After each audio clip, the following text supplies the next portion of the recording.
Vinayaka Mission's Kripananda Warrior Engineering College, Salem campus. Admissions open now. Join and become the engineer of tomorrow. நாடு சுதந்திரமடைந்த பிறகு 1947 ஜவஹர்லால் நேரு நாட்டின் முதல் பிரதமராக பதவியேற்றார். எனினும் 1952 நடந்த பொது தேர்தலுக்கு பிறகுதான் அவர் ஜனநாயக ரீதியில் மக்களால் தேர்ந்தெடுக்கப்பட்ட பிரதமரானார். அப்போது முதல் 1964 வரை தொடர்ந்து 4398 நாட்கள் நேரு பிரதமராக பதவி வகித்தார். இந்நிலையில் 2014 லோக்சபா தேர்தலில் பாஜக வென்றதை அடுத்து நரேந்திர மோடி முதல் முறையாக நாட்டின் பிரதமரானார். தொடர்ந்து 2019 மற்றும் 2024 தேர்தல்களிலும் வென்று மூன்றாவது முறையாக மோடி பிரதமரானார்.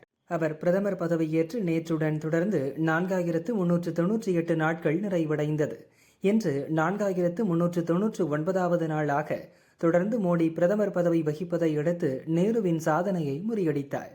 இதன் மூலம் மக்களால் தேர்ந்தெடுக்கப்பட்ட பிரதமர்களில் அதிக நாட்கள் பதவி வகித்த பெருமை மோடிக்கு கிடைத்துள்ளது. அவரை கௌரவிக்கும் வகையில் டெல்லி பாரத் மண்டபத்தில் என்டிஏ கூட்டணி கட்சிகள் கூட்டம் இன்று நடந்தது.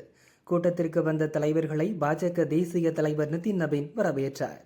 தெலுங்கு தேசம், ஐக்கிய ஜனதா தளம், சிவசேனா, இந்திய குடியரசுக் கட்சி, லோக் ஜனசக்தி உள்பட என்டிஏ கூட்டணியில் அங்கம் வகிக்கும் தலைவர்கள் பலரும் இக்கூட்டத்தில் பங்கேற்றனர்.